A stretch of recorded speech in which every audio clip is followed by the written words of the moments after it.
Hello, नमस्कार सखींनो. उज्ज्वलाच kitchen कट्ट्यामध्ये आपल्या सर्वांचं मनापासून स्वागत. हे बघा, आज आपण हा पदार्थ बनवणार आहोत. तर हे पहा, आज आहे ना आपण सोलापुरी चटणी बनवणार आहोत. त्यासाठी घेतलेलं हे साहित्य आहे बघा.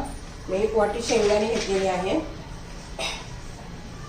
लसूण घेतलेला आहे 30-35 पाकळ्या असेल, 1 चमचा जिरं आहे, 3 चमचे तीळ आहे आणि हे लाल तिखट. तर प्रथम आपण आहे ना शेंगदाणे आता भाजून घेणार आहोत.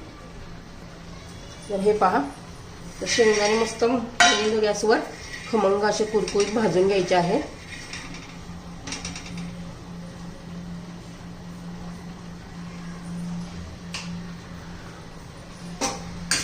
भाकरी बरोबर, चपाती बरोबर, पुरी बरोबर किंवा वरण भात त्याच्याबरोबर आपण तोंडी लावू शकतो. एखादी भाजी केली, दुसरी भाजी नाही केली तरी पण आपण चटणी बरोबर म्हटलं तरी भागून जातं आपलं. खूप छान अशी चटणी लागते, खमंग कुरकुरीत अशी. मी घरामध्ये नेहमी चटणी ठेवत असते, कोणती ना कोणती चटणी घरात तयारच असते. कधी लसणाची असते, कधी शेंगदाण्याची असते, कधी वेगवेगळ्या चटण्या ह्या तिळाच्या असतात, जवसाची असते, काळ्या तिळाची असते, भरपूर साऱ्या कढीपत्त्याची असते. अशा वेगवेगळ्या चटण्या मी नेहमी घरामध्ये बनवून ठेवत असते, म्हणजे एक भाजी केली तरी काम होऊन जातं.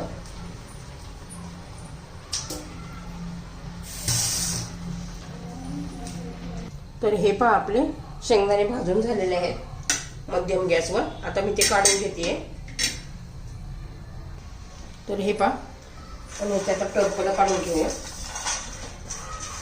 जेवढी निघतील तेवढी काढायची आहे, म्हणजे चटणीला पण छान असा कलर दिसतो.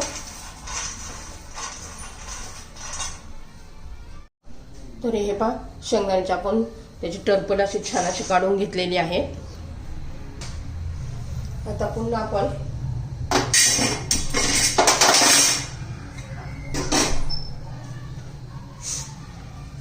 लसूण, जिरं आणि शेंगदाणे, ते लसूण, जिरं आणि तीळ घालून घेतलेले आहे.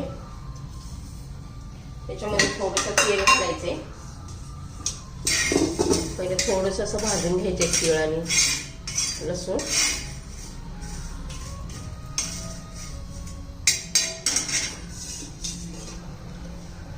थोडंसं तेल घालून घेऊया.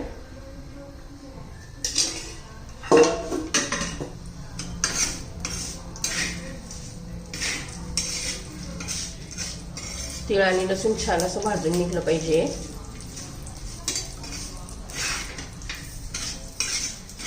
आपण काही चटणी पुन्हा गरम करणार नाहीये, त्यामुळे आताच व्यवस्थित भाजून घ्यायचंय आपल्याला.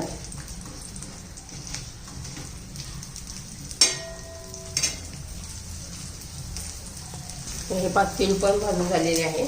आता हे शेंगदाणे घालून घेऊया.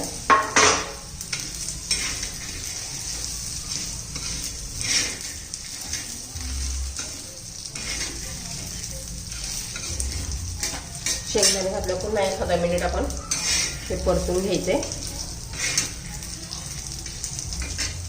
त्याच्यात आपण आता लाल तिखट घालणार आहोत. तुमच्या चवीनुसार लाल तिखट घालू शकता.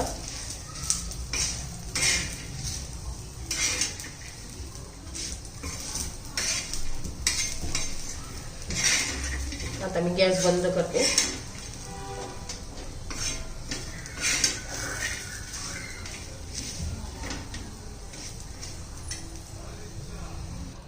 तर हे पहा, आता मीठ घालून घेऊया.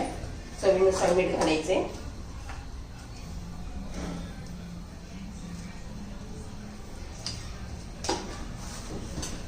आता हे सर्व आपण मिक्सर मध्ये फिरून घेऊया. तर हे पहा, आपली चटणी तयार झालेली आहे बघा, किती छान अशी. हे पहा, मस्त कलर पण छान असा आलेला आहे. आपण काढून घेऊया.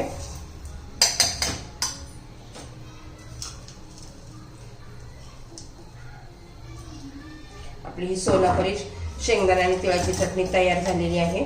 तुम्हाला जर ही रेसिपी आवडली तर लाईक, शेअर आणि सबस्क्राईब नक्की करा, म्हणजे रोजचे तुम्हाला नवनवीन रेसिपीचे व्हिडिओ पाहायला मिळतील.